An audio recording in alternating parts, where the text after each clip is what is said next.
تمام تعریفیں اس اللہ کے لیے ہیں جس نے ہر چیز کو پیدا کیا پھر اس کی رہنمائی کی.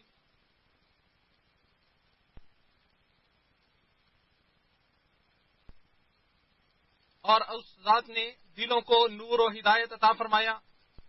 اور میں گواہی دیتا ہوں کہ اللہ تعالیٰ کے سوا کوئی معبود برحق نہیں.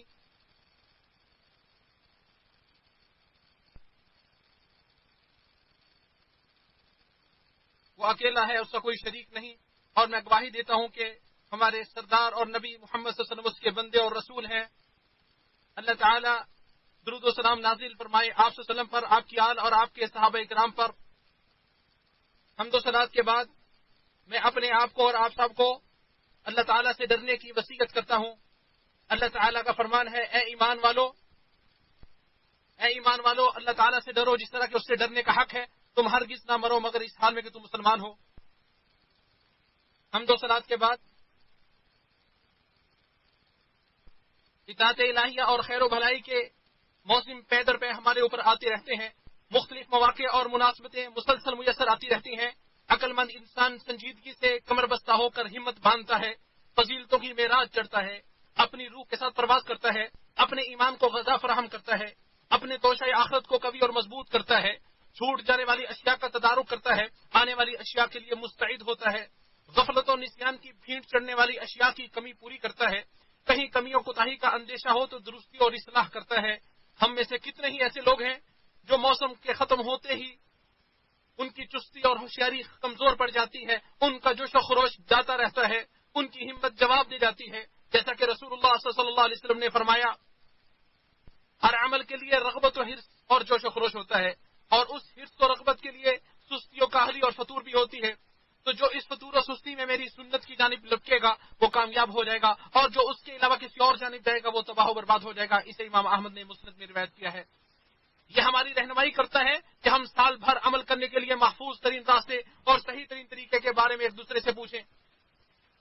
یقیناً اس کا شافی جواب اور اس کے بارے میں کافی معلومات ہمیں نبی صلی اللہ علیہ وسلم کی سیرت سے حاصل ہوں گی. ام المؤمنین سیدہ عائشہ رضی اللہ تعالی عنہا سے کسی نے پوچھا، جب علقمہ نے ان سے پوچھا کہ نبی صلی اللہ علیہ وسلم کا عمل کیسا ہوا کرتا تھا، کیا کچھ مخصوص ایام میں خاص ہوا کرتا تھا، تو ام المؤمنین فرمانے لگی، نہیں بلکہ آپ کا عمل ہمیشہ دائمی ہوا کرتے تھے. اسے امام بخاری نے روایت کیا ہے اور مسلم نے روایت کیا ہے، یعنی آپ کا عمل بغیر انقطاع کے مسلسل جاری رہتا تھا. اسی طرح نبی کریم صلی اللہ علیہ وسلم کا فرمان ہے، اللہ تعالیٰ کے ہاں محبوب ترین عمل وہ ہے جو ہمیشہ کیا جائے اگرچہ تھوڑا ہی کیوں نہ ہو. اسے امام بخاری اور مسلم نے روایت کیا ہے. یہ نبوی طریقہ کار ہے. اس طرح مسلسل عبادت انسان کو اپنے خالق کے ساتھ ہمیشہ جوڑے رکھتی ہے. وہ اپنے پروردگار کی طرف متوجہ رہتا ہے اور ہمیشگی والی تھوڑی چیز اعتدال و میانہ روی میں رہتی ہے، دل پر بھی معمولی اور لطیف رہتی ہے. آپ اسے بوجھ نہ سمجھیں، آپ اسے بوجھ نہیں سمجھیں گے. نفس بھی شوق کے ساتھ اس کی طرف لپکے گا، اس کے تنوع کی وجہ سے اس کی جانب متوجہ رہے گا، اور تھوڑا عمل ہمیشگی کے ساتھ بہت زیادہ ہو جاتا ہے، اور اگر نیت بھی خالص ہو تو وہ کئی گنا بڑھ جاتا ہے. طبیعت اور نفس پر اس کے گہرے اثرات مرتب ہوتے ہیں. اور جان لیجئے کہ آپ کی زندگی کی یہ گھڑیاں جنہیں آپ قلت کی نظر سے دیکھتے ہیں، اگر عمل میں تسلسل کے ساتھ آپ ان سے فائدہ اٹھا لیں تو آپ نے اپنی زندگی میں بہت کچھ حاصل کر لیا. یہ بات آپ کی توجہ حاصل کرے گی کہ کسی بھی کام پر ہمیشہ صرف اس کام کو کرنے سے اہم اور افضل ہوتی ہے. لہذا ہونا یہ چاہیے جب آپ کسی کام کو شروع کریں پھر اس پر ہمیشہ بھی کریں. جو شخص تسلسل کے ساتھ کام کرتا ہے وہ عزت و شرف کی بلندیوں تک پہنچ جاتا ہے. ہمیشہ کیا ہوا کام اگرچہ تھوڑا ہی کیوں نہ ہو، یہ نبی صلی اللہ علیہ وسلم کا وہ عالی شان فرمان ہے جس پر نبی کریم صلی اللہ علیہ وسلم کے صحابہ کرام نے عمل کیا تو فضائل کے چشموں سے مستفید ہوئے، قابل اقتداء بلند مقامات پر فائز ہوئے، قابل تقلید راستوں کے راہی بنے. ان سب نے نوافل کے مواقع کو غنیمت سمجھا، اپنی اطاعت و طاقت کے مطابق اعمال کا انتخاب کیا، ایسی اطاعت والے اعمال کیے کہ جن کے ساتھ ان کا دل معلق رہے، ایسی عبادات کہ نفس جن کی طرف مائل رہے، مثلا نماز، صدقہ، نیکی، حسن سلوک، صلہ رحمی وغیرہ جیسے اعمال کہ جن کے ساتھ وہ تقرب اللہ، تقرب الہی کو حاصل کر سکیں اور ان پر ہمیشہ اختیار کر سکیں تاکہ لوگوں میں سے سب سے زیادہ اللہ تعالیٰ کے محبوب بن جائیں. صحیح مسلم میں ام حبیبہ رضی اللہ تعالی عنہا ام المؤمنین سے روایت ہے کہ رسول اللہ صلی اللہ علیہ وسلم نے ارشاد فرمایا، جو شخص دن رات میں 12 رکعات ادا کر لیتا ہے اس کے لیے جنت میں ایک گھر بنا دیا جاتا ہے. سیدہ ام حبیبہ رضی اللہ عنہا فرماتی ہیں، جب سے میں نے رسول اللہ صلی اللہ علیہ وسلم سے یہ سنا تو میں نے انہیں کبھی نہیں چھوڑا. اور صحیح مسلم میں ام المؤمنین عائشہ رضی اللہ تعالی عنہا سے مروی ہے کہ آل محمد صلی اللہ علیہ وسلم صلوات اللہ علیہم جب کوئی عمل شروع کر لیتے تھے تو اس پر ہمیشہ اختیار کیا کرتے تھے.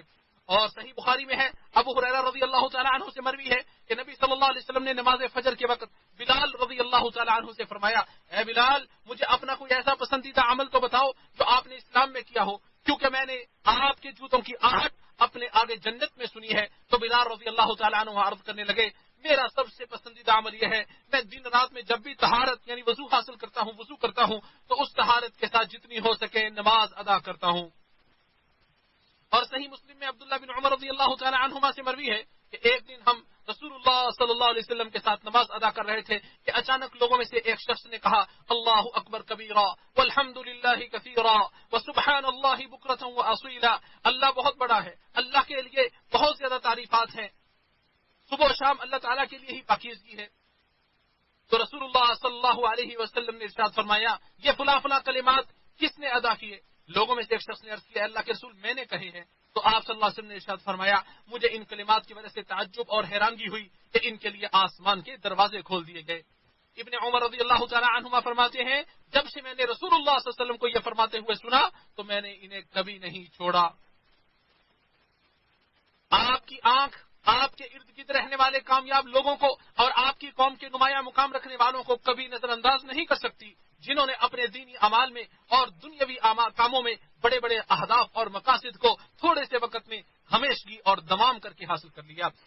اگر انسان روٹین کے ساتھ اپنا تھوڑا سا وقت نکال کر قرآن کریم حفظ کرنے کے لیے یا علم کے حصول کے لیے یا سیرت نبوی پڑھنے کے لیے یا کوئی بھی مفید چیز پڑھنے کے لیے یا اولاد کے ساتھ بیٹھ کر ان کی تربیت کرنے کے لیے یا کوئی بھی نفلی کام کرنے کے لیے یا اللہ کے ساتھ تجارت کرنے کے لیے یا نفع بخش دنیاوی کام کرنے کے لیے کوئی بھی انسان تھوڑا سا روٹین کے ساتھ وقت نکال لے تو ان قریب وہ اپنی مراد کو پالے گا، اپنے اہداف کو حاصل کر لے گا، اور ان قریب آگے اس کی زندگی میں اس کے اثرات بھی نمایاں ہوتے ہوئے دکھائی دیں گے، اسے فکری وسعت نصیب ہوگی، اپنے مقاصد کو حاصل کرنے میں آگے بڑھتا ہوا نظر آئے گا، اور یہ چیز اسے اس عمارت کا رکن بنا دے گی جو معاشرے کی تعمیر و ترقی اور اپنے وطن کو عروج دلانے میں کردار ادا کرے گا۔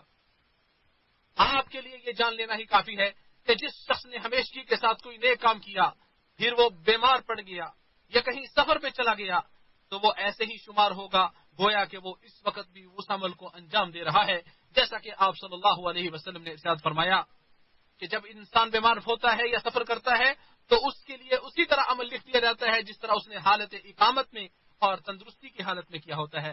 اسے امام بخاری نے روایت کیا ہے۔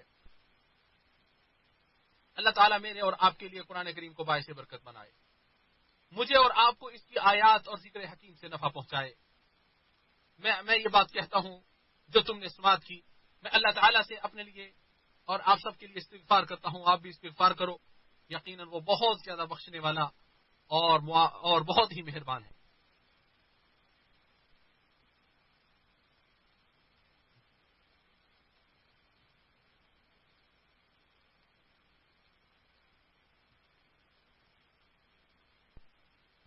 تمام تعریفیں اس اللہ کے لیے ہیں جس کی نعمتیں بے شمار ہیں، اور میں گواہی دیتا ہوں کہ اللہ کے علاوہ کوئی معبود برحق نہیں، اسی کے لیے اچھے اچھے نام ہیں اور اس کے لیے بلند و برتر صفات ہیں، اور میں گواہی دیتا ہوں کہ ہمارے سردار و نبی محمد صلی اللہ علیہ وسلم اس کے بندے اور رسول ہیں جو ہدایت اور رحمت کے ساتھ مبعوث کیے گئے۔ اللہ تعالیٰ ان پہ درود و سلام نازل فرمائے اور ان کے آل پر اور صحابہ کرام پر۔ اللہ کے بندوں، میں تمہیں اور اپنے آپ کو اللہ تعالیٰ سے ڈرنے کی وصیت کرتا ہوں۔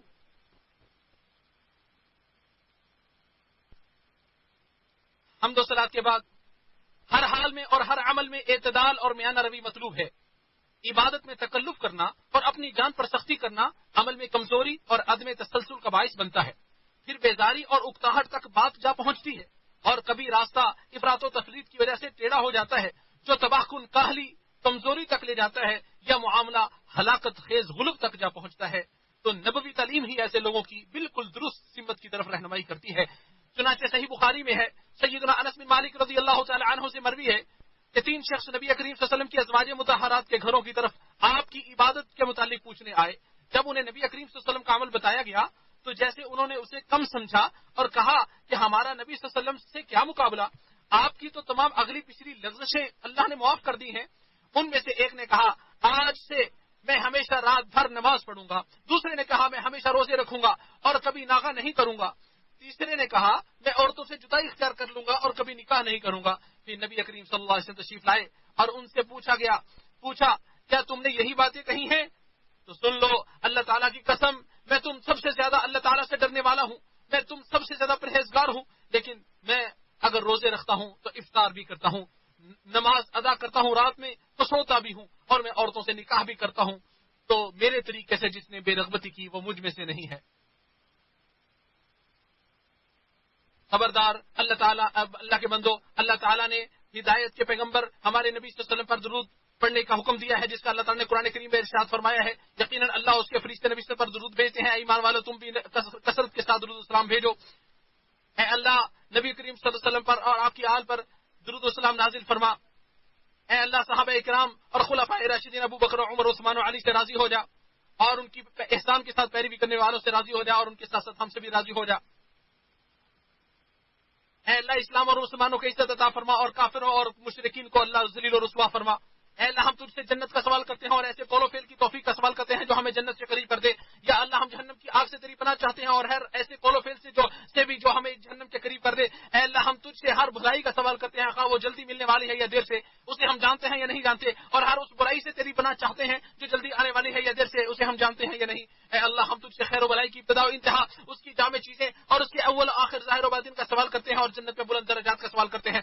اے ہمارے رب ہماری مدد فرما، ہمارے خلاف کسی کی مدد نہ کرنا، ہماری تائید و نصرت فرما، ہمارے خلاف کسی کی تائید و نصرت نہ کرنا، ہمارے حق میں تدبیر فرما، ہمارے خلاف تدبیر نہ کرنا، ہماری رہنمائی فرما اور ہدایت کو ہمارے لیے آسان کر دے، اور جو ہمارے خلاف بھی بغاوت کرے اس کے مقابلے میں ہماری مدد فرما. اے اللہ ہماری توبہ قبول فرما، ہمارے گناہ معاف فرما، ہمارے حجت کو ثابت فرما، ہماری زبانوں کو درست فرما، ہمارے دلوں سے کینہ کپٹ اور حسد کو نکال دے. اے اللہ تو بہت بخشنے والا، معافی کو پسند کرتا ہے، لہذا ہمیں معاف فرما. اے اللہ ہم تیری نعمت کے زائل ہونے سے، تیری دی ہوئی عافیت کے پھر جانے سے، تیری ناگہانی گرفت سے اور تیری ہر قسم کی ناراضی سے پناہ مانگتے ہیں. اے اللہ ہم عاجز آ جانے، سستیوں کا اہلی بزدلی بخیلی اور ڈھیڑ عمر، قرضے کے بوجھ اور لوگوں کے غالب آ جانے سے تیری پناہ چاہتے ہیں. اے اللہ ہمارے امام خادم حرمین شریف کو اپنے پسندیدہ کاموں کی توفیق عطا فرما، ان کے ولی عہد کو ہر خیر کی توفیق عطا فرما. اے اللہ ہم تیری رحمت کا سوال کرتے ہیں، ہمیں اپنے نفسوں کے سپرد مت کرنا. اے اللہ حجاج کرام کی حفاظت فرما اور انہیں صحیح سالم غنیمت سمیٹتے ہوئے اپنے وطنوں کی طرف واپس لوٹا. اے اللہ ان کے گناہ معاف فرما، ان کی صحیح کو قبول فرما اور اس کی قدر فرما، اور ان کے حج کو قبول فرما.